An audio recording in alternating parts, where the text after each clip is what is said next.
I was promised a report on weapons capability. This was just flailing. Flailing? It wasn't even in time.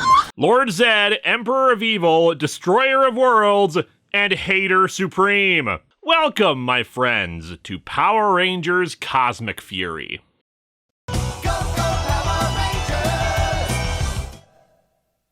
I should clarify something from last time. Several people were annoyed by my segment talking about beast morphers and how I didn't think it should take place in the Prime Universe. Putting aside their own thoughts on how they felt it was decided from the first episode, with the villains being mentioned, not really. Mayor Daniel says every monster in every dimension before listing off the villains, which to me implied they were threats from other universes. I don't deny it's in the Prime Universe. Dino Fury confirmed it. Simon Bennett confirmed it. It is fact regardless of my opinions. My fan-wanking and nitpicking does not change that, and I acknowledge it. I just don't think it makes sense for beast morphers to be in the main universe. But it doesn't matter what I think. Although I do have to laugh at those who say I'm thinking way too hard about this stuff, when kind of the entire point of History of Power Rangers is to think far too much about a children's show that features evil pizzas that are no match for a simple stoplight, and ancient ninja electric guitars, and dinosaur keys that shoot black holes, and monsters shaped like keyboards. I need a keyboard with a no button. 30 years of Power Rangers, and it's always been a goofy show, and I read much more into things than most people ever should or would. But there's that really interesting thing right there, isn't it?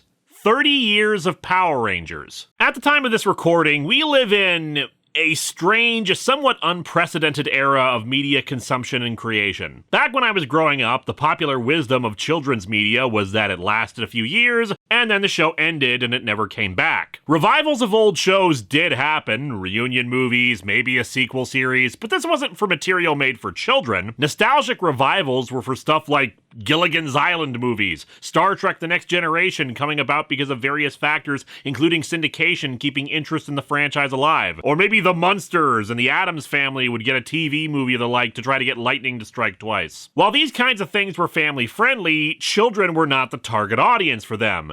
Children's media didn't get revivals because when you were an adult, you were supposed to stop caring about the stuff you watched as a kid. I mean, I'm still waiting on that gritty reboot of MathNet. But back then, media was also harder to consume. TiVo and DVRs didn't exist. You were at the whims of a TV station's programming. Maybe you'd get lucky by setting a VCR to record it, but that wasn't the norm for most. If they missed it unless it's in reruns. Home media? Videotapes would generally hold no more than 2 episodes of any given show, even if they could fit more. It was rare for an entire series to be released on home media, and even then it was ridiculously overpriced compared to later DVD and Blu-ray box sets. But after the 80s and 90s, millennials who grew up with shows like Transformers or My Little Pony, or indeed Power Rangers, just didn't stop watching. Companies kept making new seasons and new shows. Casts would rotate out, animation styles would change, but the core concept of these series wouldn't go away, and the audience stuck around far past the point they were supposed to. Some attribute this to sociological changes. I grew up in an era when the Cold War had just ended, and the youth of that time had several cultural revolutions of their own. The disaffected of the 90s, spoiled for choice in a world that no longer feared mutually assured destruction and consequently choosing nothing, a response to the yuppies and Reaganomics of the 80s, the embrace of the excessive extreme in their media, comic books especially, leading into a more mellow outlook by the late 90s until that was shattered by 9/11, and, well, we're still paying for that culturally. Point is, my generation, now adults, just does not have the same kind of upbringing as our parents did, and just didn't see a need to reject the childish things of our past anymore. Especially when technology, stuff like the internet and YouTube, suddenly allowed us to share the things that we loved with more people than ever before. History of Power Rangers itself spawned from that. Furthermore, millennials are adults with their own children now, and with streaming services and entire series released on home media,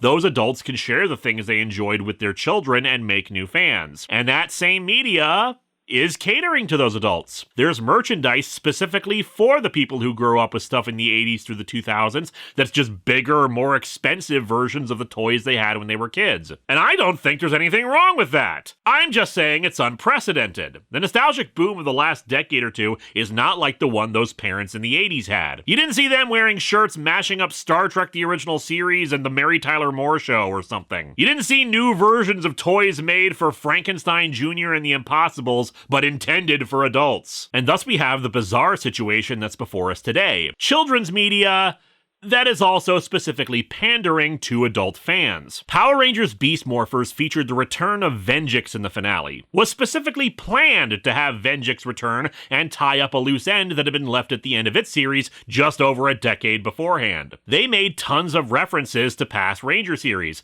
brought back actors from previous seasons when they were under no obligation to do so, even for the sake of utilizing Sentai footage from a crossover. No child who was just joining the franchise for the first time would care about any of this. But adults cared. Adults talked about it. I, as an adult, talked about it. I started making a massive retrospective series over a decade ago about a children's franchise, and it's probably my most popular thing I do, with people still asking, when's the next one? And have you stopped uploading old ones? And as someone who spent a good chunk of these videos making fan theories and conspiracies and seeing patterns and things that aren't there, I'd be lying if I said there wasn't a sense of vindication for me as a fan when I am catered to with fan service references. But something that should give you pause in this is that by bringing in lots more nostalgic aspects that cater to a very specific demographic, you run the risk of the product being more about that than about being something new. Because there is a demographic that is going to grow up and have a different kind of nostalgia than you had. And would you rather your show be nothing but references to older stuff, or would you rather create something that lives up to its legacy? But speaking of that legacy, that brings us to the first thing we'll be discussing today. Power Rangers Once and Always, the 30th anniversary special for Mighty Morphin Power Rangers, reuniting a ton of actors from the original series. Obviously, it doesn't have everybody. Even before his tragic passing, Jason David Frank had said that he wasn't going to be in it, wanting to finally distance himself from the role that made him famous. Austin St. John ran into some legal issues involving the Paycheck Protection Program, long story, Google it, and unfortunately, while on probation, he wasn't legally allowed to travel beyond convention appearances and thus couldn't be there for filming. And Amy Jo Johnson, who's always had a weirder relationship with the franchise, declined to participate in the special, but did say that she'd be writing some Power Rangers comics for Boom Studios for the anniversary. And of course, Thuy Trang passed away in 2001. But Mighty Morphin Power Rangers wasn't just the first season's cast, so they were able to bring in those who took their spots in seasons 2 and 3, if even just for cameos. And frankly, the fact that they were able to bring back David Yost, who had left the show under less than ideal circumstances, is pretty damn impressive. In fact, he apparently was the one who conceived of the reunion special back in 2021. And to be perfectly honest, Zach was my favorite of the original 5, so seeing Walter Jones back and carrying a lot of the story is pretty damn cool. But let's get into the special itself. We open in media res. Billy, back in the blue Mighty Morphin suit, is fighting a bunch of putties, as well as a reborn robot version of Rita Repulsa. The restoration of the original Mighty Morphin powers is never really given any focus, and it is the originals, not the Thunder powers or the Ninja powers. As we've discussed in previous videos, it's very easy to believe the powers were repaired, or Ninjor made new coins, or hell, they've all got Master Morphers now. Mind you, that yet again brings up the age-old question of, wait, if there are past Ranger teams who still have their powers and are active, why aren't they helping out the latest season? Well, you could probably say their powers were only restored recently, or they're fighting other threats, or hell, especially when it comes to this team, maybe they're just retired. They've done their bit for King and Country, and while they're happy to help in a pinch, as we saw with them in Beast Morphers, they finally took up the offer from back in Doomsday to live their normal lives and can't be expected to spend every waking moment fighting the good fight when there are others taking up the job. It should be noted that this is not just a return for the Rangers, but two very missed aspects of the original series. Barbara Goodson playing Rita again, and Ron Wasserman back on music. No new full songs, but his score is still good. Why'd you lead me here?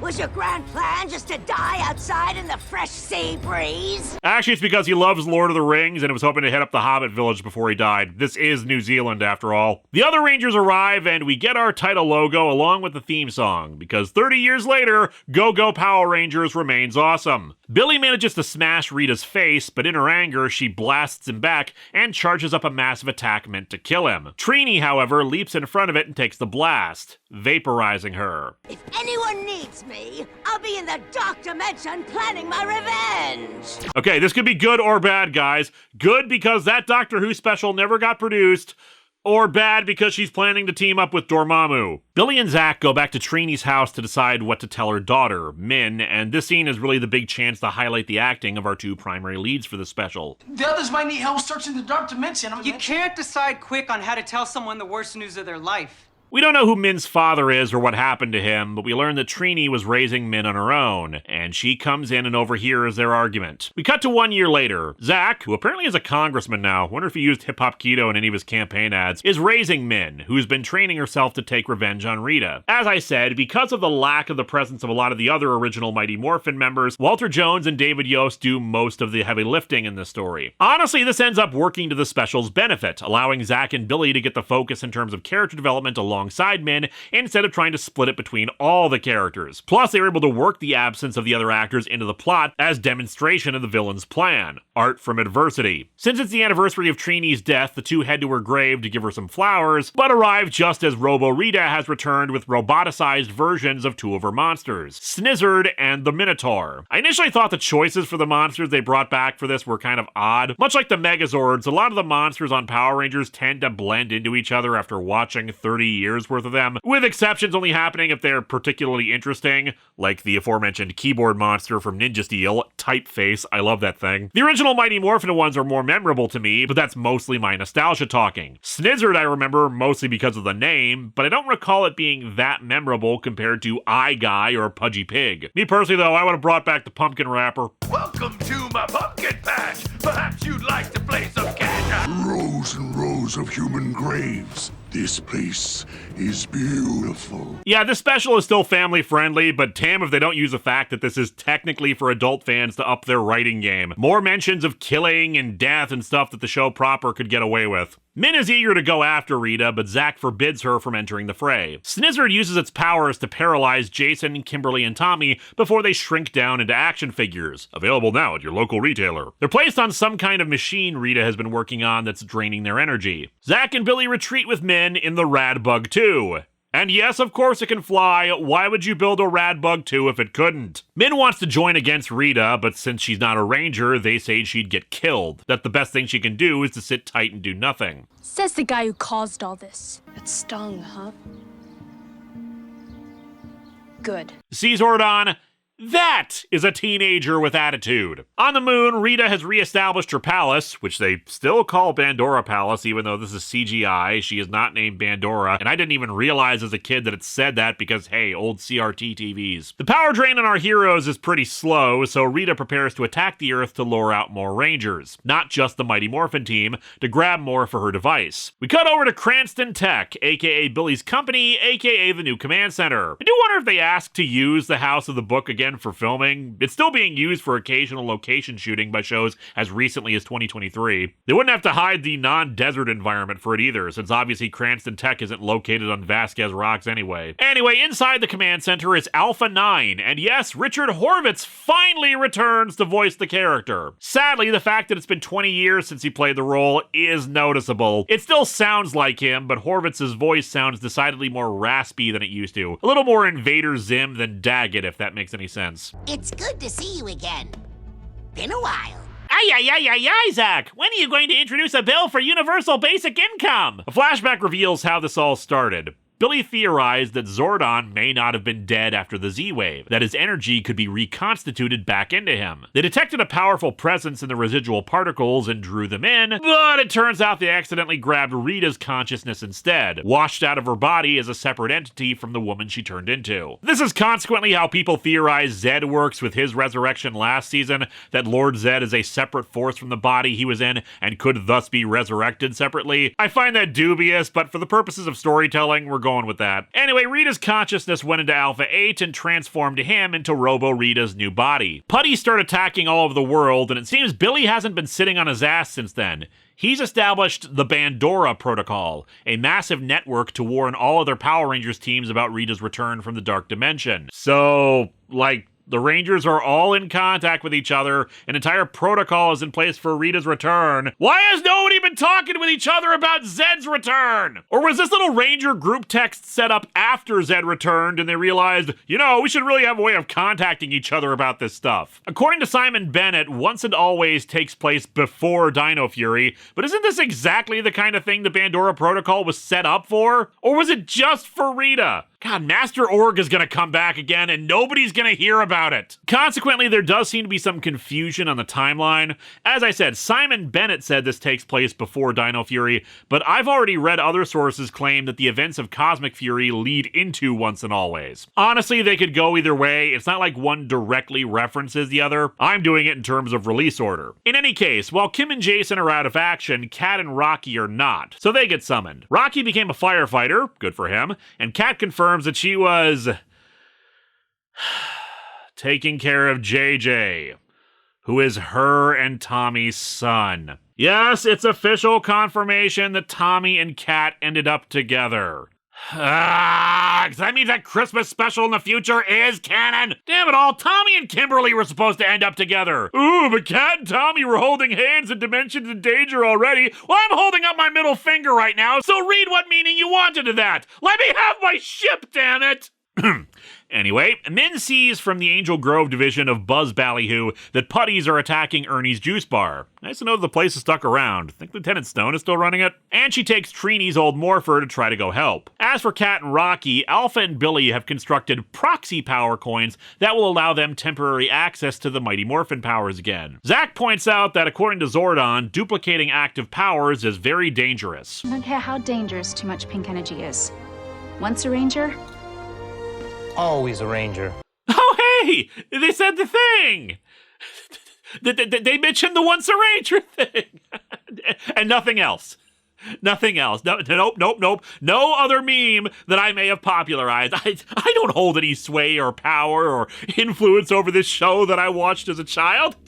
Because if I did, I'd be having an existential crisis about it and how the dumbass who makes boner jokes and oh brother where art thou references and thinks way too hard about children's media, somehow I made an impact on a 30th anniversary special for this franchise. It's a real good thing. It's a good thing that didn't happen. It's good that didn't happen. It's good that didn't happen. Oh God, what am I doing? I just wanted to talk about how I thought it was neat that there was a subtle magic versus technology thing in the original Mighty Morphin. How did it come to this? Why is this happening? Somebody help me!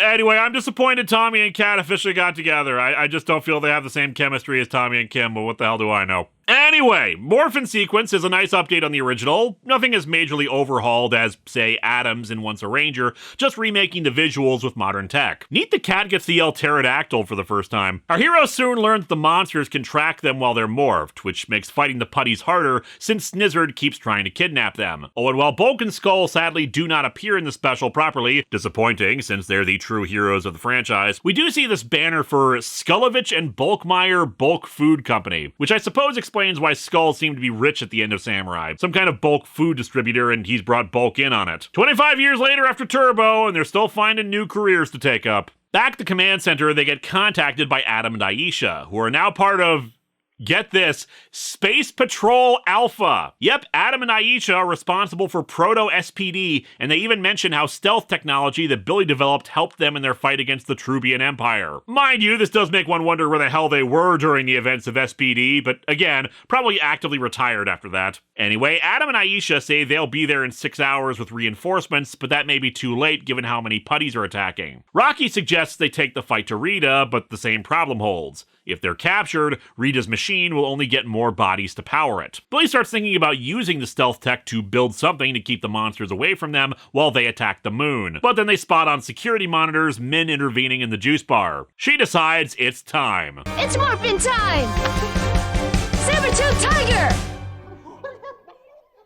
Well, to be fair, man, it has been sitting unused for a year. Maybe the battery's corroded. Subtle bit of world building here. When Min punches a putty in the face, her hand hurts from it. The quick implication is that despite how it may seem when the Rangers are fighting them, the putties are actually fairly strong and the material they're made of is harder than flesh. It basically means that, yeah, ordinary people can fight them, but it's harder than against a regular human opponent, so it's better to have a Power Ranger do it. She does better than most, but she's still a regular human outnumbered 30-1, so they soon overwhelm her. Zack and Rocky arrive to help.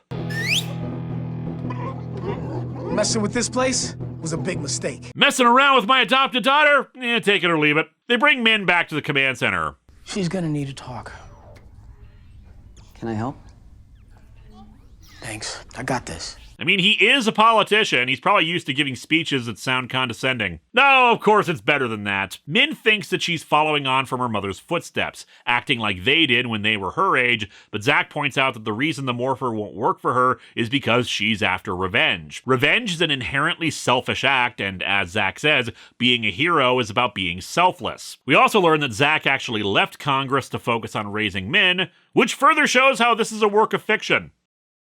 Zack explains to Min how much Billy is trying to make up for what happened, and that this was all in service of trying to bring back Zordon, so lay off him a bit. While the Rangers set up their plan, we see that Rita was able to capture some more Rangers. Most confusingly, what appears to be the Phantom Ranger and 3 Lost Galaxy Rangers. What were they doing back on Earth? Our heroes spring the trap, luring the monsters into a junkyard before getting locked in place with an electromagnet. The field also preventing them from teleporting away. Min objects to keeping them alive, but Billy says this is the plan they're sticking to. Look, all-out destruction is rarely the most optimal strategy. What franchise do you think this is, Billy? All-out destruction is 99.9% of the time the most optimal strategy, to the point where you are formulaic in your approach. I mean, what, do you think you're gonna get Lord Zed to just surrender or something? The Rangers head to Rita's palace with personal one-time use cloaking devices to infiltrate it. Min takes the rad bug out to go kill the monsters, stopping along the way to help a guy and his boyfriend who have been attacked by putties, employing the ever-useful martial arts technique of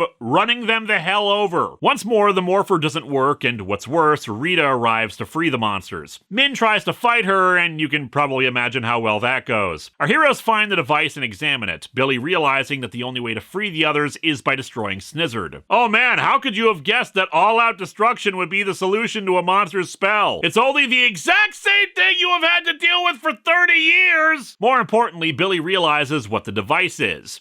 It's a time portal. Rita is planning on going back to when she was first freed from the space dumpster and give herself the knowledge of the future. Kill the Rangers in their sleep before Zordon recruits them, and, conquer the universe and all. Rita prepares to zap Billy as before, but Min jumps into the path of the blast. However, this time it directly strikes the morpher, awakening its powers, and the selfless act infuses her with that power. Mind you, it feels like the person who was fully morphed already should have been able to survive it then, but hey, if you're really that much of a stickler for that, you could argue that the blast wasn't as powerful as the one that killed Trini because Rita didn't charge it up as much. They morph, and fight scene ensues. Maybe watching you die will cure my headache.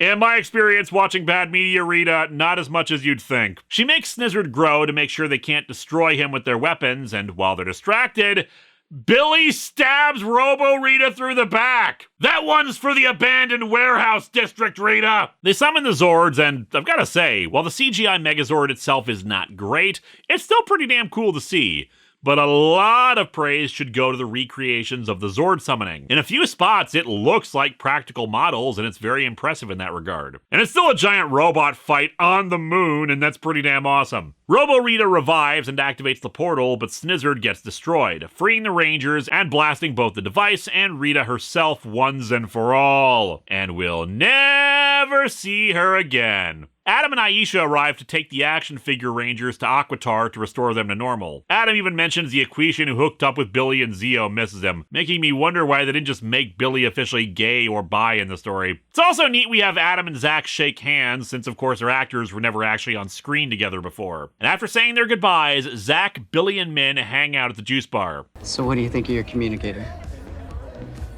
Love the vintage aesthetic. You say that, but smartwatches are a thing now. The juice bar is weirder for keeping up the vintage aesthetic than the communicators. Min formally apologizes for the cruel things she said to Billy and talks about how the Morpher showed her memories of back then. Billy thinks that maybe he shouldn't give up on recovering Zordon, and we end on a loving tribute to our late friends. Once and Always is pretty damn good. There is an argument to be made about whether incorporating an actor's death into a character death is appropriate, especially when from a narrative perspective it ends up being part of another character's motivation, but I think this was handled pretty respectfully. It displayed some legitimately mature storytelling by making one of the central plot points a major character's death and the reactions around it. And yet it never loses the feeling that this is Power Rangers, cheese and all. Is it perfect? Hardly. Some line deliveries are weaker than others. Is it the best anniversary episode? Nope, sorry, Forever Red still wins there.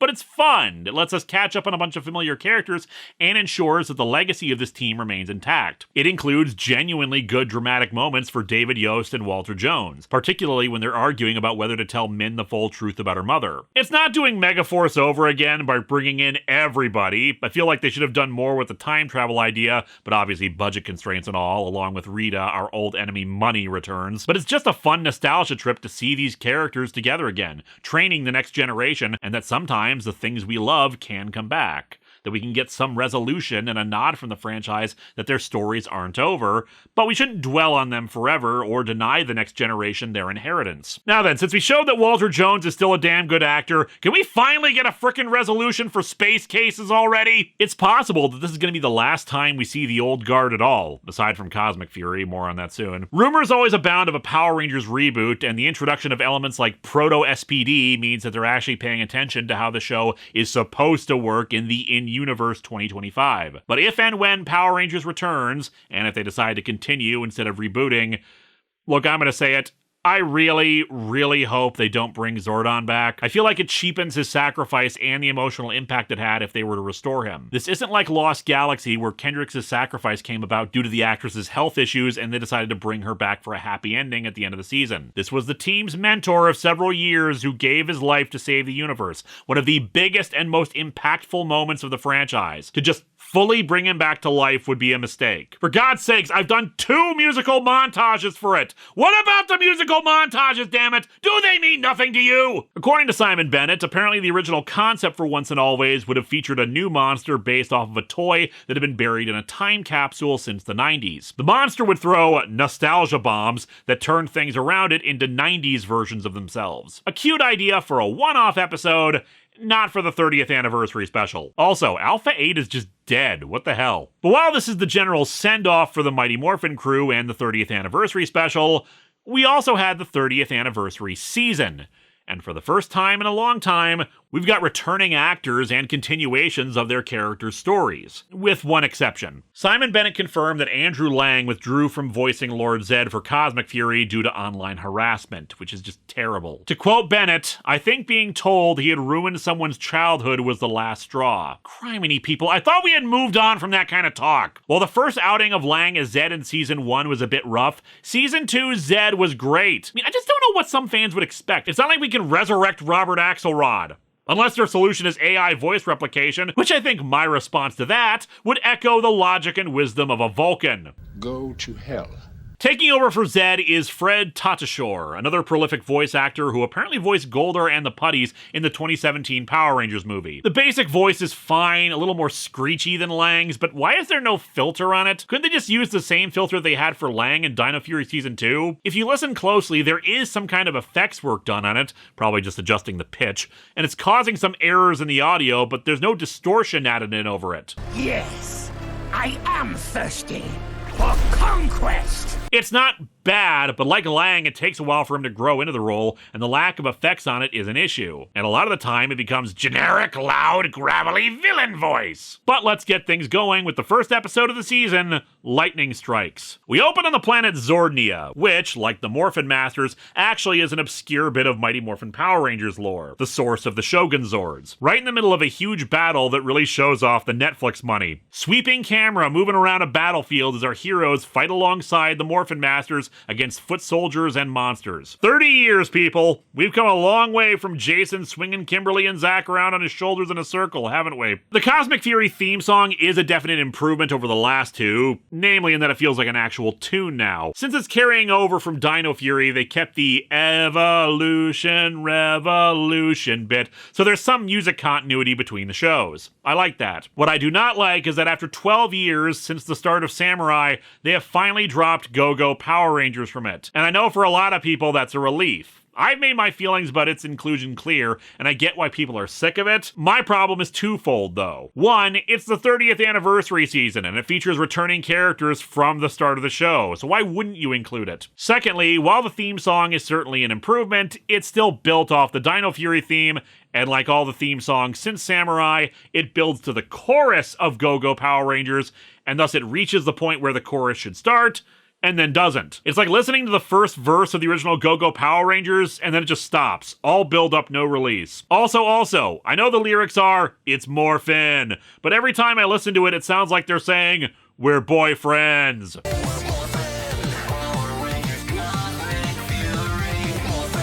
Zed was freed from the crystal prison by Bajilia Nair, the alien CEO of a weapons manufacturer. They came to Zordnia to mine it, but came across Zed's prison. She realized that by freeing Zed and starting an intergalactic war, they could massively profit off of it. She's putting their entire business in his hands for troops and supplies for such a war, which seems odd, you know? War profiteering requires a company to sell that stuff, and it's not like Zed has any money. Strange, isn't it? Stranger, though, is that the Dino Fury Rangers are not the only Power Rangers present at this battle. For joining in from the first to the last is Billy, whom Ollie recognizes both in admiration as a fellow Blue Ranger, but also his work as a scientist and owner of Cranston Technologies. Careful! You're gonna make your girlfriend jealous. I wouldn't worry, Amelia, unless Ollie was secretly a fish this whole time. But even Billy isn't alone. Mick is also hanging around during this battle, apparently having been the one to bring Billy here, the two having gone on a research trip to the planet. Amelia uses her telepathic abilities to fill in Mick, and the rest of the audience who may have missed it, on what happened at the end of Dino Fury. We're soon introduced to Bajilia's daughter, Squilia,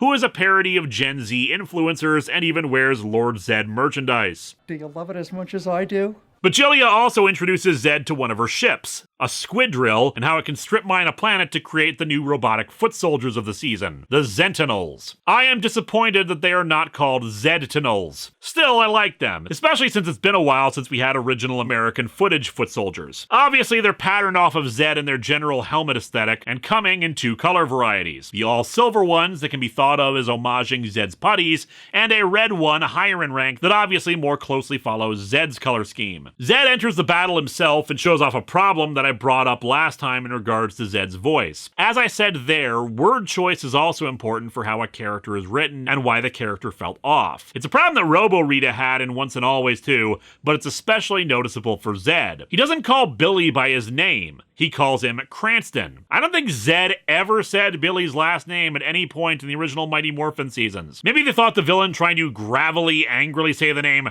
Billy just come off as too goofy, but I couldn't say. I just know that it sounds off when they do it. Squilia summons a monster called Dewdrip to join the action.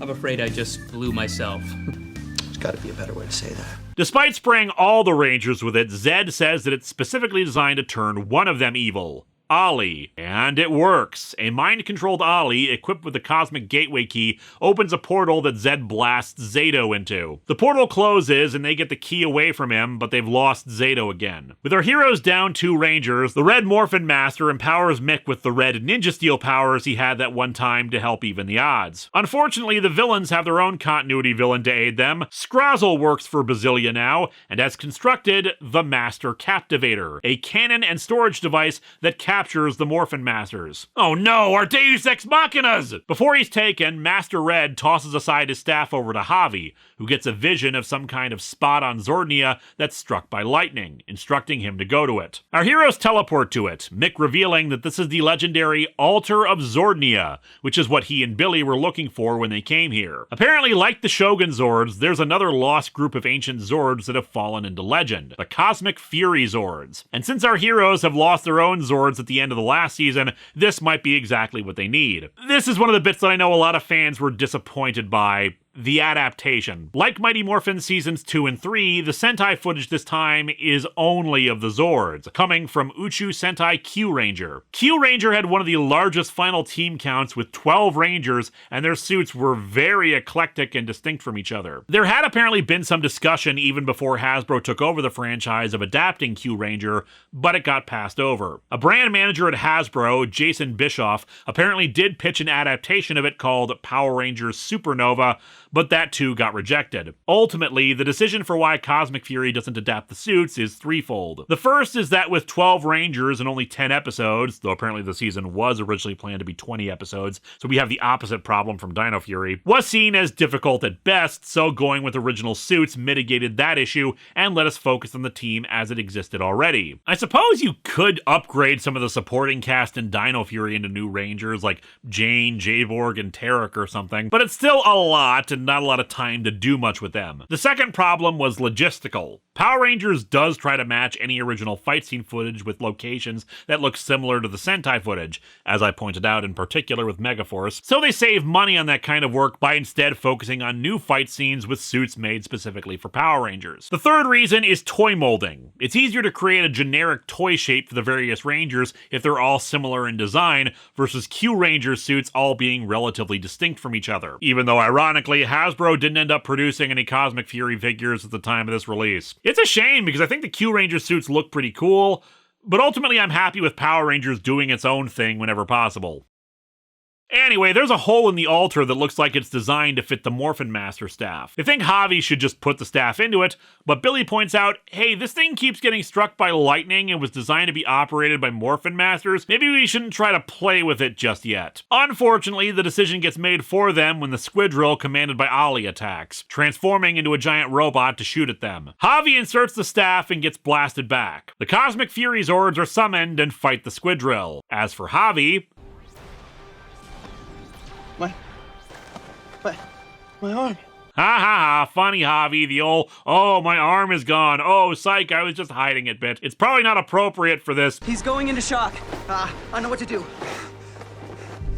You are gonna be okay. Power Rangers, I can't help but notice that you're stretching this joke out longer than it needs to. Billy and the three remaining Dino Fury Rangers take charge of the Zords and form the Cosmic Fury Megazord. A Megazord made out of Christmas globes.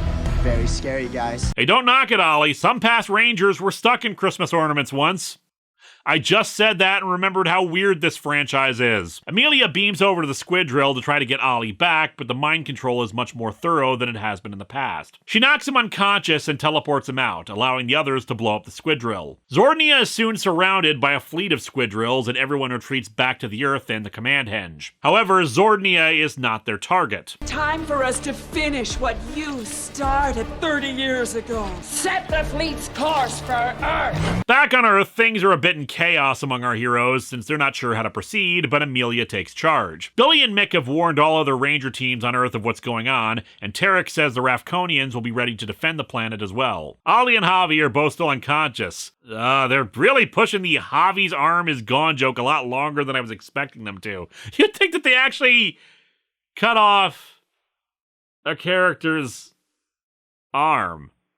Oh my god, they cut off a main character's arm. In Power Rangers! Say what you want about Rita saying kill a bunch in Once and Always. This is the show going hardcore. But he uses both hands to play guitar. And not for any other task whatsoever. Okay, look, yeah, that's a legit concern and all, but it's just one of the many issues with losing a limb. I applaud the show for having the balls to do something like this, but it feels like the show is kind of underselling this. Solon points out that she has experience with cybernetics. He's not the only person to have ever lost a limb. I mean, yeah, she's right. Just ask Dave Lister. And pick up the ball. Ollie's mom plans to recreate the formula that freed him from mind control beforehand, and Billy gives a pep talk. You've all been put through the ringer. But from what I know of this team, this is a challenge that I'm sure you're all ready for.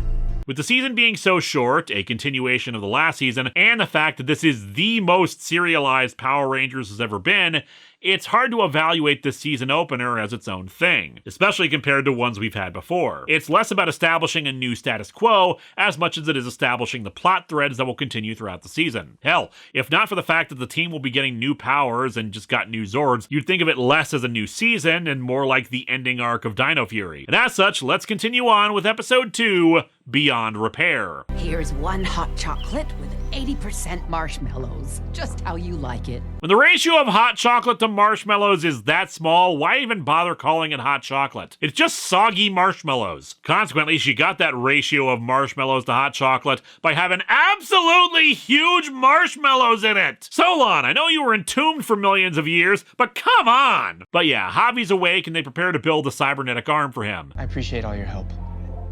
Like you said, it's a lot to deal with. Yeah, but the show doesn't treat it like that.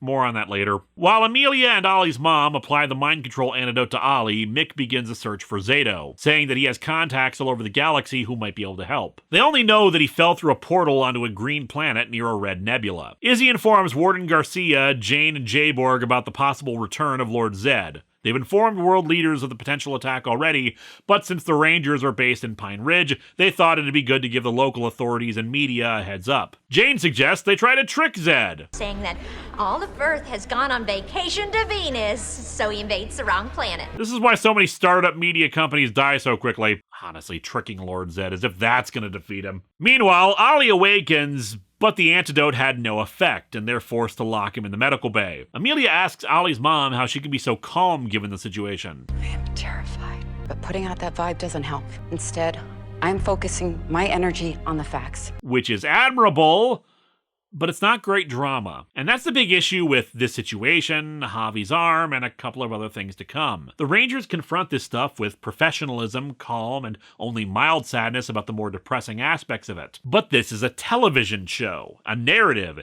and you need to give your characters a chance to experience harsh things and react as if they were harsh things. Javi's arm is the perfect example of this. He gets kind of bummed out about it, and that's it. He's not given a chance to truly despair, to move through it. Where's his outburst about how unfair it is that he suffered for doing the right thing? Where's him breaking down in tears when he realizes an activity that used to be simple to him is now incredibly difficult? Where's the frustration when everyone's trying to be helpful, trying to be supportive and cheer him up, but they just don't understand the pain he's going through and there's nothing they can say or do to help him? Yes, he will ultimately get through it. That's the point of the arc.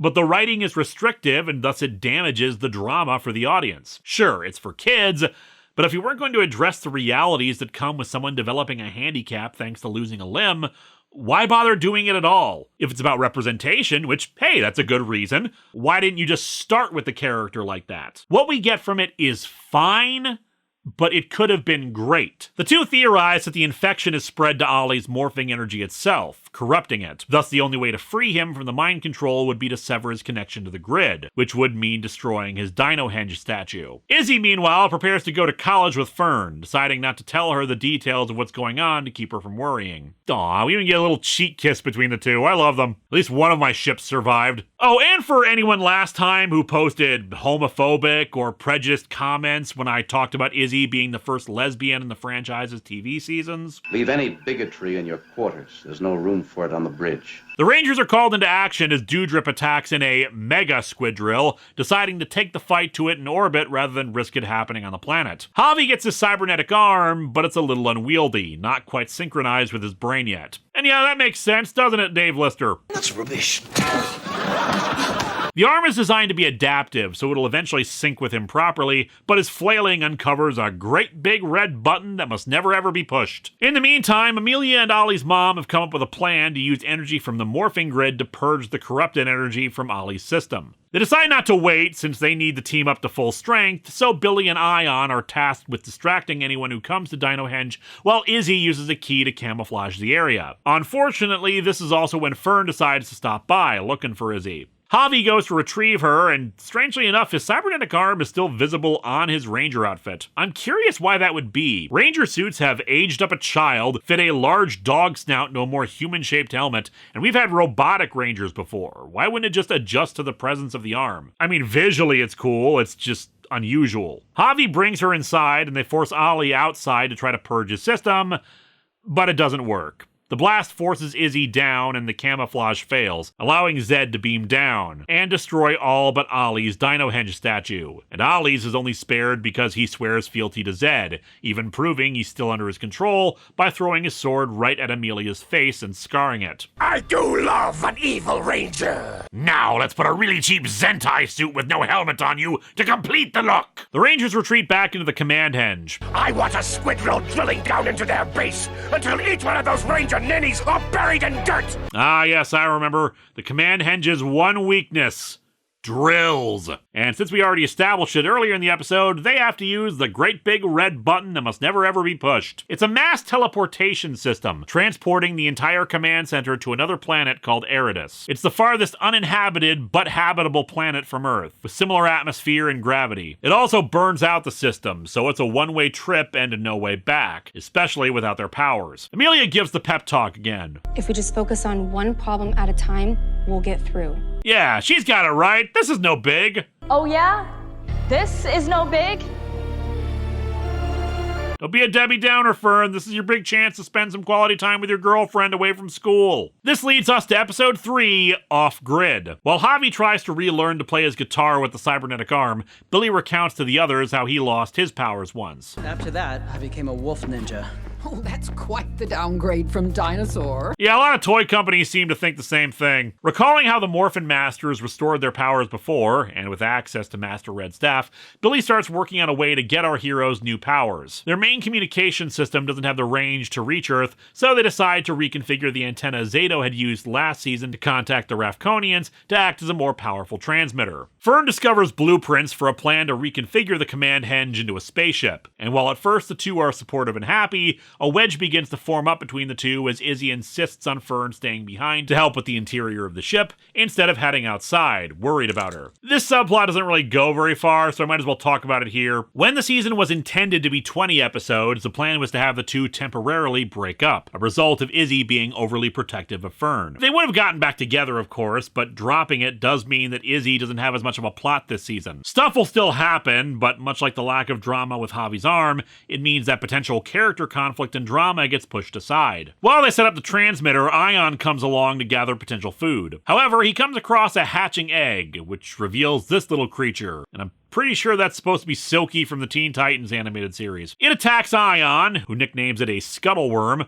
eats the food he gathered, and then almost instantly transforms into a more monstrous form. They may not be able to morph anymore, but they do still have swords, so they can fight. Javi quickly learns just how strong his cybernetic arm is and is able to force the creature away. With the transmitter up, they're able to receive signals from Earth and learn that the planet is undergoing a full-scale invasion. Thankfully, they actually mention that other Power Rangers teams are fighting it, but General Shaw reveals that there's some sort of force field around the planet that's preventing the Rangers from summoning Zords. They decide not to tell the Earth where they are. After all, they're still vulnerable, and Zed might decide to send some forces to wipe them out. Although I'm sure inputting your credit card information will be fine. In Osaka, Ollie reaches his mom and claims that the grid energy did cure him, but he had to deceive Zed. He's looking for his team, but while she hasn't been able to contact them, she did get a message from Mick, who thinks he's found where Zato ended up, the planet Lavina. Because evil is stupid, Ollie drops the act and says he'll go after Zato to attract the Rangers and destroy them right in front of his mom instead of keeping up the deception. While the Rangers deal with the scuttleworm returning, things are getting lit on Zed's ship. I am extremely confused, and I feel so old. In my day, we took over juice bars to do this. It's just weird if we're doing it for a phone camera. Ollie tells Zed about Zato's location and wants a team of monsters to go after him. Zed agrees, telling him to take Squillia's dancing team while she finishes conquering Earth. But Earth sucks! Agreed. Can't argue with that, got our number. Zed himself has another world he has in mind to conquer. Billy completes his work, unveiling the new Cosmic Fury Morphers. I kept the dinosaur theme. It just felt right. I don't know, man. Dinosaur to Wolf Ninja might be a downgrade, but Dinosaurs to Space feels like an upgrade. In any case, I like the Morphers, an original creation of this series, obviously. As stated, the dinosaur motif harkens to their previous powers, and now instead of the Dino Keys, they have cosmic orbs as their power source, a hatch opening up on top to lock them in. The new morphing sequence is also still similar to the Dino Fury one, though now they float up into the grid pattern of the dinosaur, then swoop their hands down over their faces to form their helmets. It's pretty cool. But oh boy, it's time. Time to talk about the suits. Ooh boy, the suits.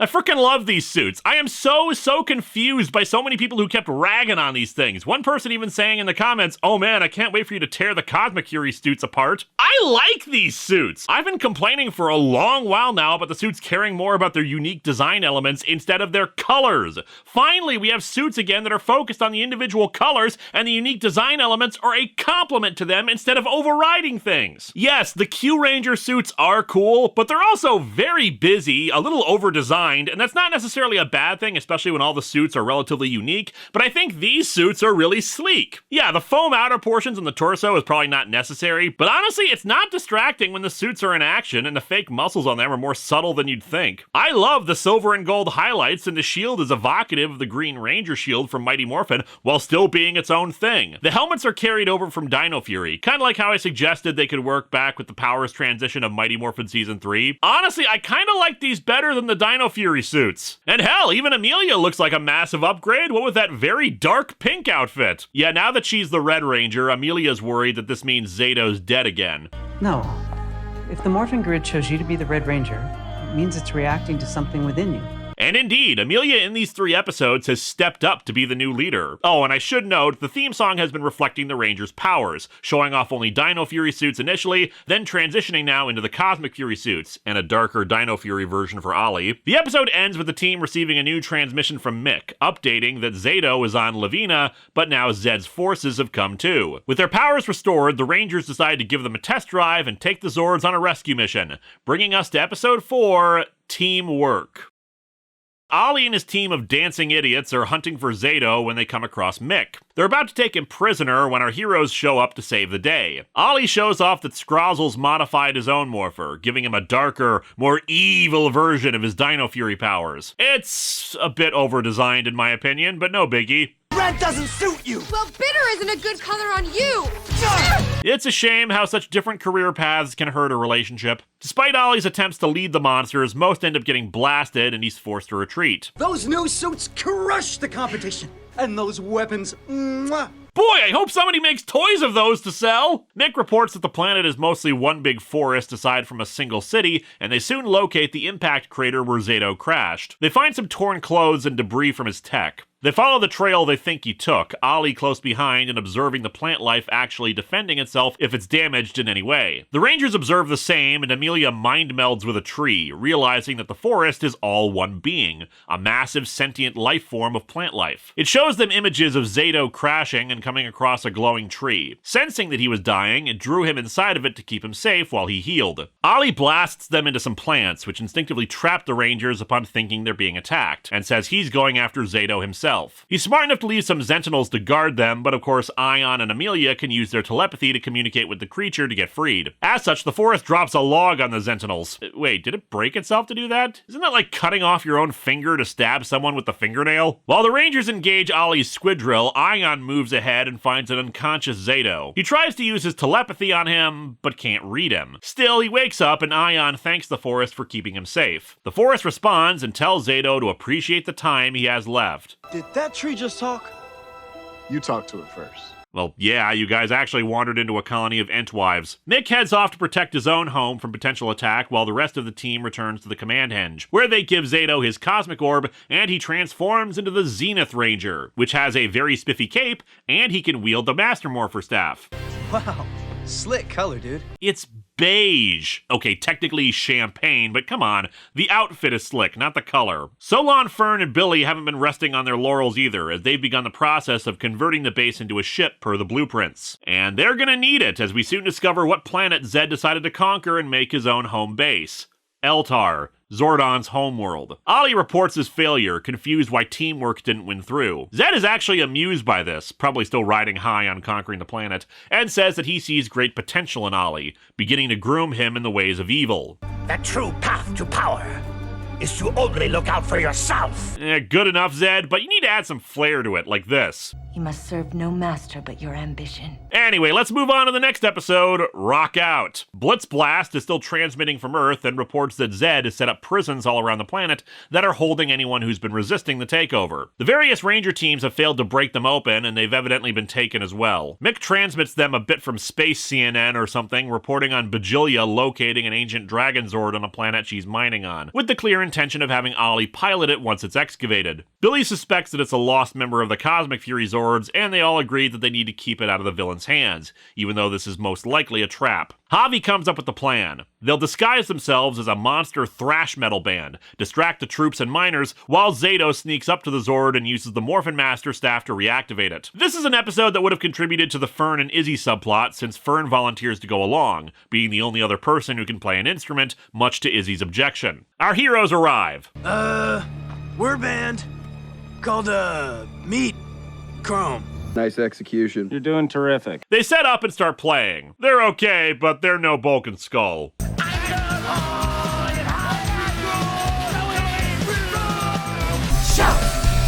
Let it all out! These are the things we can do without, come on! Ironically, the song continually calls out for people to shout, yet I realized one of the weird issues with this season, nobody shouts. There's no yelling, it's always at normal levels. I don't know if this is a technical issue because of their equipment and they're afraid of peaking, or if for some reason they're just not allowed to shout, but it makes moments that should be intense feel a bit more lifeless. It's not a huge detriment, but I noticed it regardless. Ollie sees through the disguise and they morph. There will be no encores. Still, the plan succeeds and they successfully retrieve the Zord. However, before they leave with it, Ollie slaps a tracking device on it. Back at the command henge, they get a secret transmission from Tarek, who reports that a ton of civilians have formed a resistance alongside the Rafconians. They have a spy on the inside who's helping them, and that spy's name was General Hux. Said spy has already uncovered that each squidrill is projecting part of the anti-Zord force field. As a result, if you destroy even one of them, you can punch a hole in it. He tells them to contact them on that frequency to coordinate their plans for the counterattack. On Eltar, we learn that Squillia's got a boyfriend. He's so dreamy.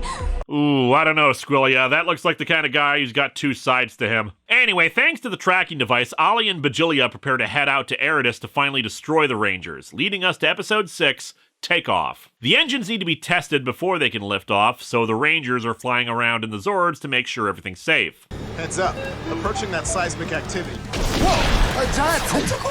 Who shall we have worm sign the likes of which even God has never seen? The creature is a fully grown scuttleworm, which the Zords take on during the engine test. The base is a vibration that needs to be repaired from the outside, Solon and Billy taking care of it, but they soon lose contact with Solon, and it's clear she was taken by the scuttleworms as food for their young. Ollie and Bajillia arrive in orbit and begin searching for the team, though fortunately, Billy was able to equip the base with a cloaking device. Zato is able to use the Morphin Master staff to locate Solon, though the process exhausts him to the point of fainting. Unfortunately, since the villains can't locate them, they start firing randomly from orbit, which will wake up every scuttleworm on the planet. Zato and Izzy head out to try to retrieve Solon, while the others go after the monster shooting at them. However, the two going to the cave are intercepted by Ollie, who explains how he find them. Ollie with the exposition. Who cares? Hey now, Izzy, being glorified Wikipedia is basically my whole thing with this retrospective, don't knock it. Fern, overhearing how both teams are busy, takes the Cosmic Fury Morpher meant for Ollie and heads down into the cave. She doesn't intend to morph with it. The Morpher also has a blaster function, which also makes it pretty cool in my opinion. Fern frees Solon, but the Morpher is damaged in the fight, as are Solon's cybernetics. Fern tries to help her up, but the sparks from her electronic systems merge with the damaged Morpher,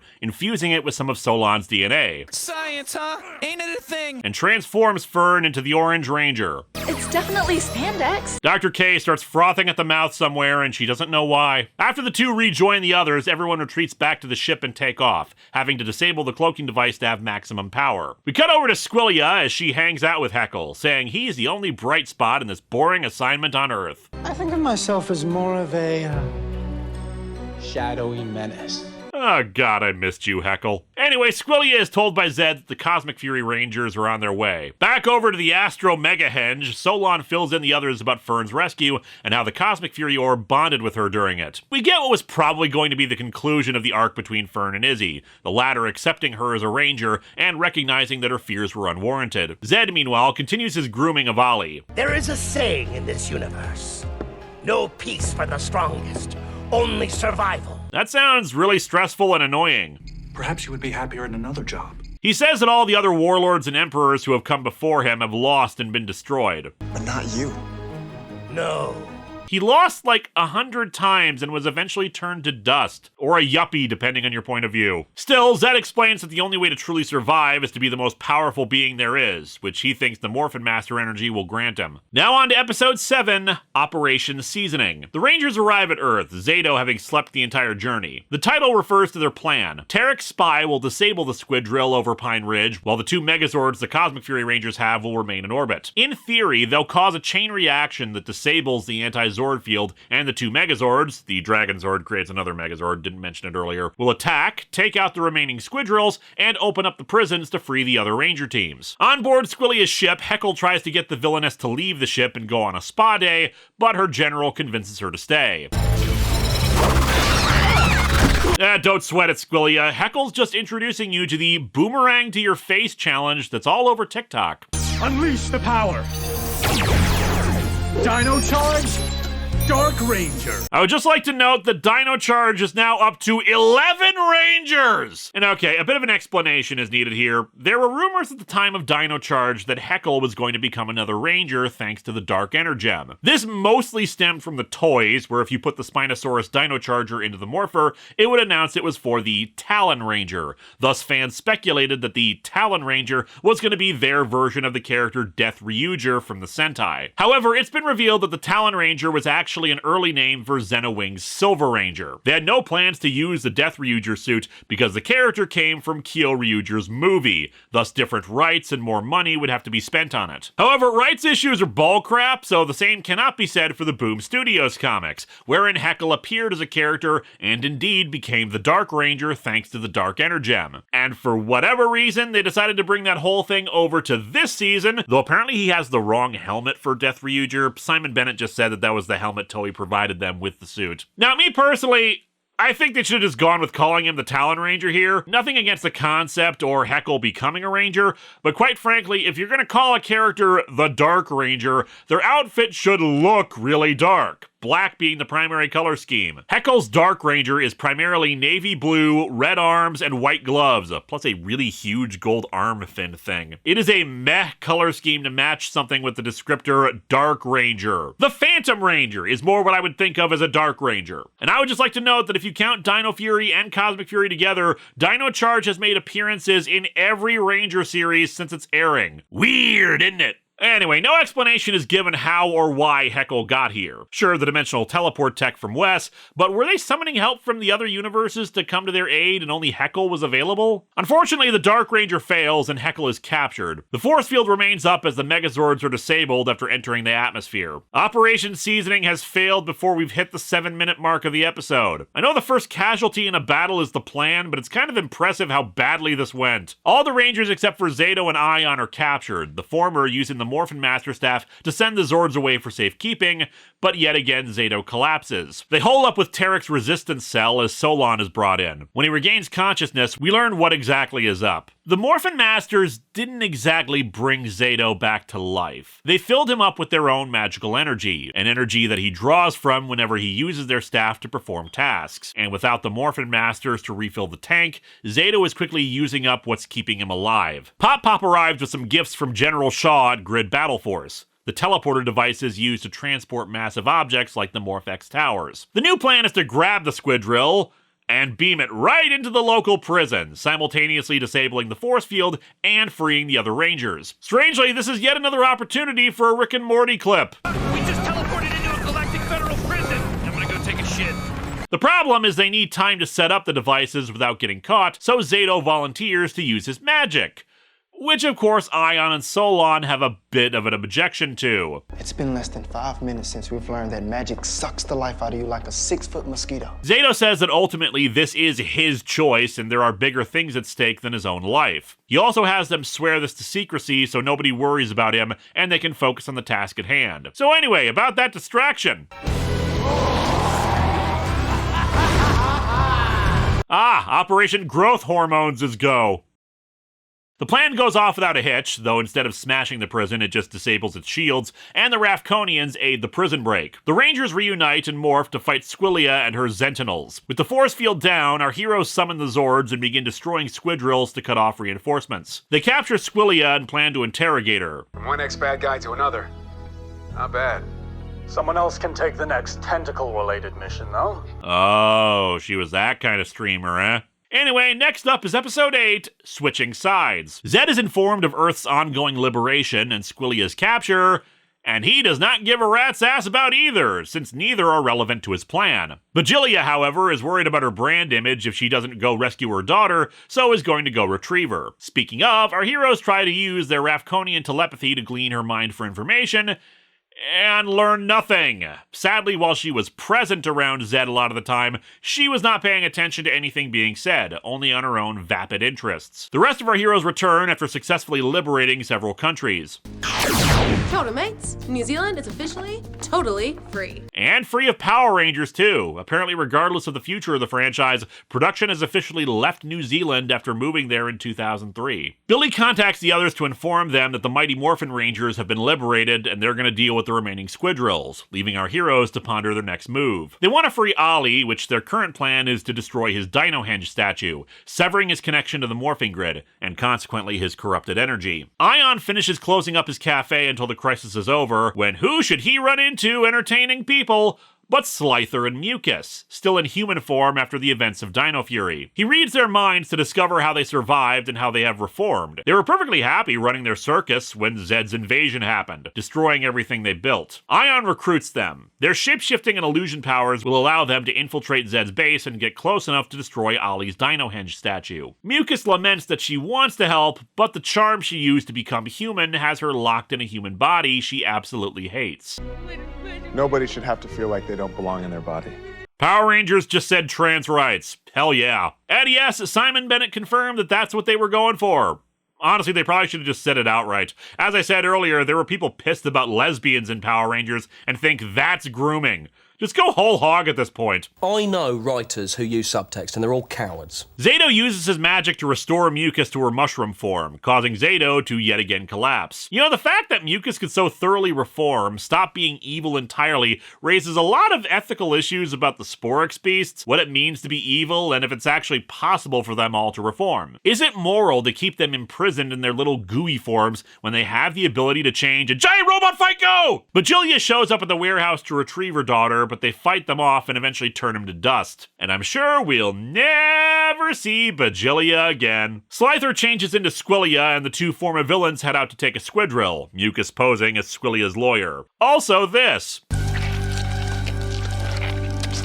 You gotta be fucking kidding. Ion and Solon do a terrible job trying to deflect everyone's concerns over Zato, and when he awakens, he admits to everything. Wow, they held the tension for a full second. Nah, actually this works out. Zato admits that seeing Mucus so uncomfortable living a lie was similar to how he was forcing his best friends to do the same by lying for him. He says they'll all get through this together, and we get a nice moment of a group hug before they get a transmission from Slither informing them that Zed's base is on Eltar. That night, the two villains sneak into the chamber with the Dinohenge statue. As your lawyer, I advise we blow stuff up. Mucus was the top student of Lionel Hutson Law School. By hiring me as your lawyer, you also get this smoking monkey. They set off an alarm by touching the statue, but surprisingly the dynamite still goes off, blowing it up and reverting Ollie to a civilian mode. They beg him to switch sides and help, but that's not exactly on the table. My lord. Boy. He says that they should suffer for betraying their emperor. I'm not a lawyer! I need a lawyer! I move for a bad court thingy. Thus we move into our penultimate episode, Master Plan. Solon has failed to find an alternative to reversing or recharging Zato, so they tell him not to use magic anymore to try to preserve his life. I promise. I'm only going to do what's right for the team.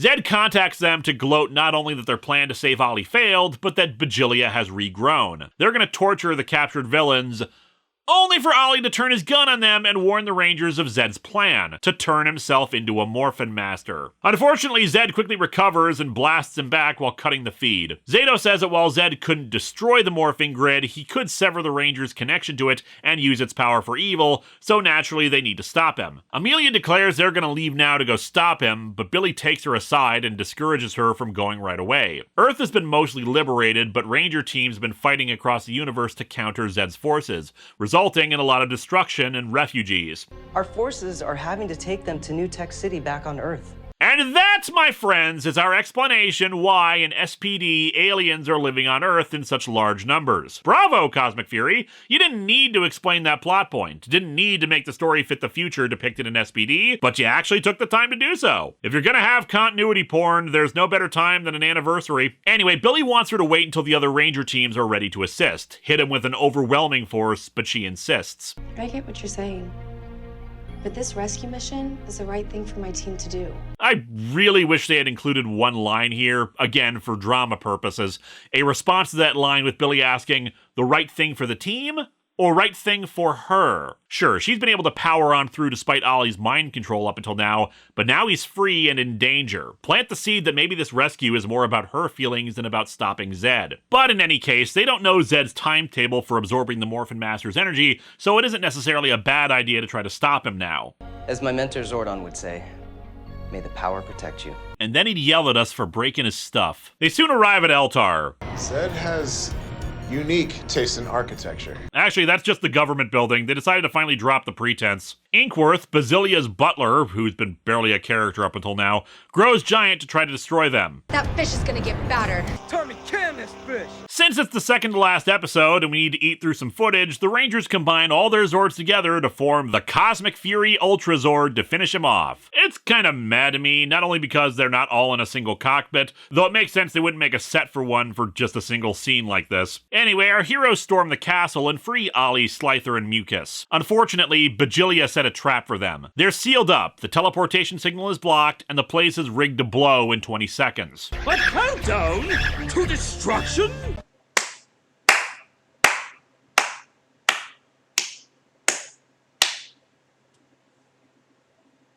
With no other choice, Zato uses the last of his magical energy to create a protective shield around the team. Zato is pulled back into the morphing grid, but Ion, refusing to let him go, has his consciousness pulled along for the ride. They head back to the base ship to plan their next move. Slither attends to Ion. He could be dreaming, or something.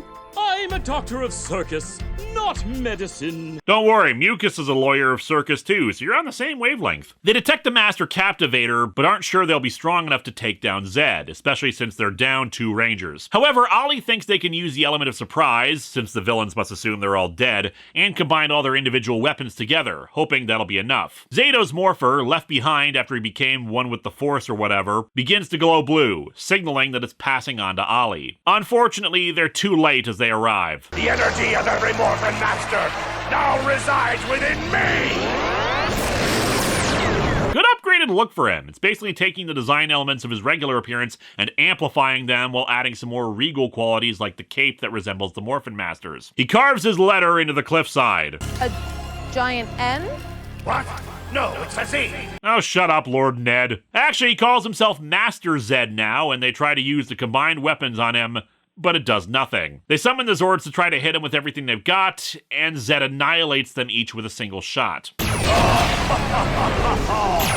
If Dark Spectre could see me now! Good idea. Does anyone have a torpedo designed to blow up a planet on them? Ollie and Amelia realize that since Zed now has the power of the Morphin Masters, they can use the Master Captivator to capture him just like the villains had done with the actual Morphin Masters. However, it seems they weren't the only ones with that idea. Bajilia and Scrozzle beam down and use it on Zed themselves. This had been Bajilia's plan from day one, and they intend to shatter the energy tube. A wave of pure evil will sweep the universe, purging the cosmos of all that is good. Can I just say, what an ingenious final plan for the villains for the 30th anniversary. Taking Zordon's sacrifice and the original Z-Wave and flipping it on its head to wipe out the forces of good the same way they were once wiped out. Oh, but it gets better, because remember, Bajilia's the CEO of a corporation. And Yes, this will be bad for workers' rights, but those of us in the arms trade will make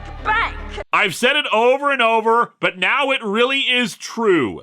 The greatest enemy of Power Rangers is money. For what may be the final season of the original continuity, they're fighting capitalism. Hell, they're not only utilizing the Z-Wave for this, but they were funding and promoting and merchandising Lord Zed for this whole thing. The villain utilizes the capitalistic exploitation of nostalgic imagery for their own greed? Message, Spock?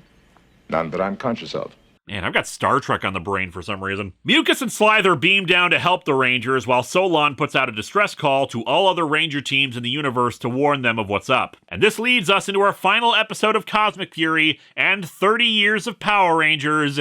The end. Ion finds himself in a void, confronted by Zato the White here. Slither and Mucus attack in a stolen squidrill, saving our heroes. Vigilia summons her fleet of squidrills to blockade the planet and prevent them from escaping. In the void, the figure claims to not be Zato, that Ion's mind is just seeing what he wants to see. The figure does recognize the words Zed and Rangers, but he doesn't remember anything, only that the morphing grid has connected the two of them. The reformed villains try to clear a path for the Rangers through the blockade, but there are simply too many, and they have to retreat to the Rangers' ship. Fortunately, help arrives thanks to Solon's mayday. Billy in the original Megazord, alongside the Astro Megazord, the Galaxy Megazord, the Ninja Blaze Megazord, and the Beast X Megazord. I'm a little disappointed by these choices. Not that it isn't cool to see them all, just that given that this is supposedly the end of the original continuity, I would have preferred a representative from each era of the show. Still, point is, the squidrills are all being handled by the Megazords. Unfortunately, a Sentinel gets tossed into the Master Captivator, cracking the glass on it. While the Rangers have the thing, it's now only a matter of time before it ruptures. The figure is able to locate Zato in the morphing grid, but says that his mortal life is completely over. He says he can help in other ways too, but that also Ion's friends need him and he'll send him back. There's something I used to say in times such as these.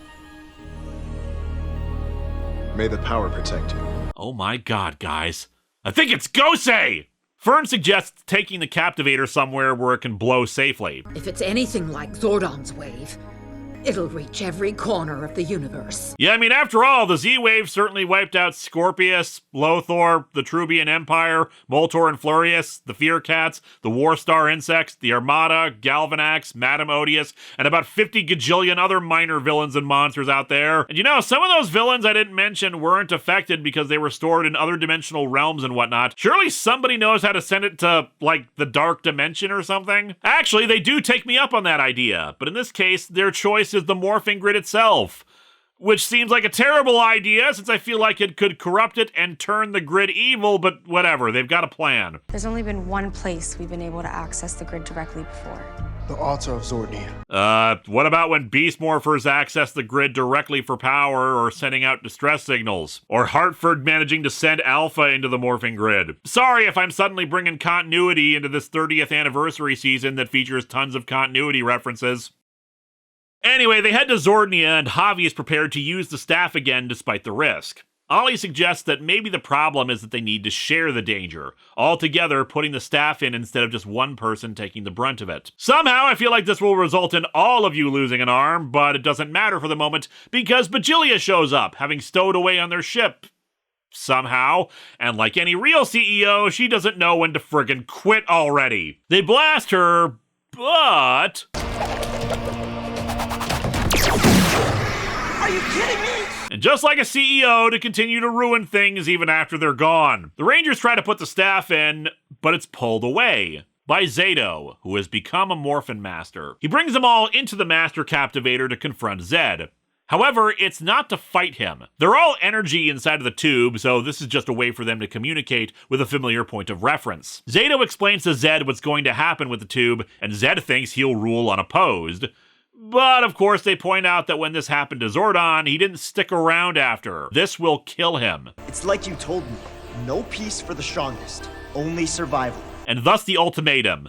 Zato can save Zed's life, but only if he relinquishes the power of the Morphin Masters, become what he was before. He refuses at first, but Ollie reminds him that there's no point in being this powerful if it's just gonna make him go poof. This is his only chance for survival, and he finally accepts. Zato does so, and in a flash of light, it appears that Zed has grown giant-sized and destroyed the Rangers, having betrayed them after releasing the power. However... Zeddy? Would you shut your trap? Rita! I told you not to bother me at work! Naturally, it's all an illusion. They're back on Nibiru, the nightmare planet that Zato and Ion ended up on last season while retrieving some of their Zords. Zed will be forced to live out the rest of his days in this place until he's reformed. The same thing will happen to any other evil force that tries to rescue him, though couldn't they beam him up from orbit or something? Zato suggests that maybe Lord Zed can be redeemed, that even he's capable of becoming a force for good. You want a straw, too? You're so ungrateful! At least you have lips! The hero we always needed. The Morphin Masters aren't certain how Zato became one of them, but Ion speculates that the being he encountered in the grid probably helped to do it, though even the Morphin Masters are unsure of who that was. Zato says his farewells to them, as his time as a mortal is over. Our heroes head home, Javi performing a concert with a song called May the Power Protect You, which Billy thinks is cool since that was Zordon's catchphrase. Javi got that from me. It's what the being in the void said to me. Wait. What? You've got to tell me everything. Santara gives birth to Amelia's sister and is named after Pop Pop. And with Zato watching them from the morphing grid, that's where we end it. And really, there's only one thing to sum up this season and the rest of Power Rangers as a whole. Coolio. Power Rangers Cosmic Fury is very good. It is not great. I've discussed already the big problem with it, that it doesn't push its dramatic elements as far as they should. Now, I've heard that part of that is Hasbro's fault, that they insisted things can't be too sad, can't have characters too upset, which is a major detriment for narrative, and I would hope that they would see that going forward. Maybe that's why I had Star Trek on the brain. Gene Roddenberry had edicts in place during the early seasons of The Next Generation, that humans had to be perfect, no disagreement or arguments, no mourning the dead, because in his super special future utopia, humanity didn't do those kinds of things. And that frankly makes for boring-ass stories. But Cosmic Fury is not boring. In fact, one of the great things about this season being only 10 episodes is that there's a ton of momentum. You're never bored with the show because the narrative is always moving forward. The threat of Lord Zed, Ollie's mind control, getting stranded on Eritis, etc. And yet it doesn't feel like it's moving so fast that there's no chance for dramatic moments. This is the first time in a long while where I watched the season once before doing it again for this history video. It was that good. Mind you, again, having only 10 episodes helped a lot with that. While it wasn't a massively thorough revisit to every past Ranger season, while we didn't have tons and tons of cameos from across the franchise, an army of Rangers ready to stand and fight Lord Zed in a final battle or anything like that, it still showed immense respect for its past. It built on what came before, both in the ultimate plan of the villains, while also making sure we remembered that these Rangers were more than worthy to hold up the legacy of this show. I expressed after Once and Always my fear that they'd undo Zordon's death. And they didn't. We can presume the being in the void was him, but even if it was, that's not the same thing as a full-on resurrection to capitalize on nostalgia. It was our beloved mentor helping out the Rangers one last time from wherever he was, helping resolve the situation not with violence, but wisdom. And what a way to defeat Zed after everything that's happened. Not with guns, not with some MacGuffin crystal or a Deus Ex Machina special effect explosion, but by getting him to surrender. And nobody would have guessed that. All-out destruction is rarely the most optimal strategy. I applaud the risks they did take, the barriers they did push against with it. I just really wish they had gone a little farther with it, because I know they could have done so much more. But even without that, Cosmic Fury is fun and interesting, with one of the best narratives of all to include all the team in some capacity contributing. This truly was a team effort, and although there wasn't as much character development with Izzy and Fern like was planned, the decisions they made still ultimately led to overall victory. Ion gets the lion's share of character development. Instead of being a goofball obsessed with food, having lost Zato only to get him back and potentially lose him once more drove him to be more serious, and his appeal to Zordon led to Zato's ascension and their salvation. Amelia steps up as a leader, not only taking charge and bringing order to chaos, but being supportive and helpful, like redirecting Ion from moping about their decisions to cooking food for them while trapped on Eritis. She shows how worthy she was to be in the red. And hey, the first proper main character female Red Ranger, that's gotta count for something. Javi's plot was the one that could definitely have gone on longer and with more intensity, but ultimately it led to their recovery of the Dragon Zord in a goofy but oh-so Power Rangers plan. And of course, it was Ollie being evil for most of the season that allowed him to learn the lesson from Zed that got him to change his mind. From a behind-the-scenes note, apparently Kai Moyo was unavailable for filming a lot of stuff with the others due to his own schedule, which influenced the decision to make him evil, and if that's true, then good job, production team. Once again, art from adversity, because that plotline was very enjoyable. Sadly, because Cosmic Fury was a non-union production, Barbara Goodson couldn't reprise her role as Rita, despite doing so for Once and Always. They got Susan Brady, the voice of the Mystic Mother, once again for the role. I have never been fond of her voice for Rita, but honestly, I think this might be her best performance of the role. Well done there. On that note, I've seen a lot of people confused why this would be Zed's hell, since after all, he did love Rita. He even grumbles about that to himself during this. And apparently they all forgot that these two bickered and argued and drove each other nuts all the damn time. They might have loved each other, but sometimes the people you love are the ones who annoy you the most. And sometimes hell isn't big tortures, but lots of little tortures continuously gnawing at you. And hey, just because they love each other doesn't mean they're good for each other. Eesh. Definition of toxic relationship there. So, where do we go from here? Well, this might just be the end. Simon Bennett is no longer the showrunner and has declared that this was made with the intention of it being the end of the 30-year, mostly continuous continuity. There has apparently been an announced reboot being headed by Jonathan Entwistle and Jenny Klein, though production was slowed by the various Hollywood strikes of 2023. Supposedly, this reboot will come out in 2025. If this is the end, then they went out on a high note. Not the best anniversary, but better than some other endings. Then again, given how many times this franchise has declared its ending, I'm sure I'll see you next time in whatever Power Rangers series ends up happening. I don't know yet if I'll continue History of Power Rangers with the reboot. As I said in the RPM videos that I made back in the day, I don't like reboots in different continuities. I want the story to continue, to see the next thing out there, and this series began with my desire to share insights about the thing from my childhood, this nostalgia trip I was having. Obviously, I'll keep working to restore old ones, whether they got Content ID claimed or rewritten, re-edited ones with better quality footage, but this might be the end of History of Power Rangers, because maybe that story belongs for someone else to tell. How this new reboot is their introduction to the franchise, and they want to explore their feelings about it. But then again, I like making money, and History of Power Rangers has continually proven to be the most popular thing I do.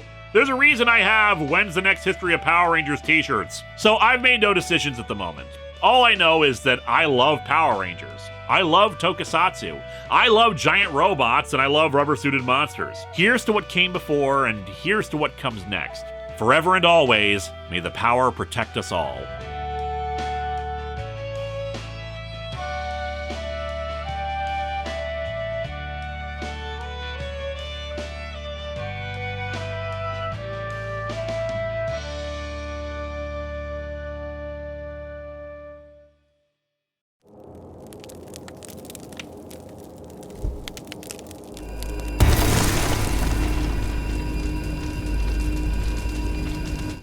Nice. That doesn't sound like CEO behavior. And if Genesis is indeed life from death, I must return to this place again.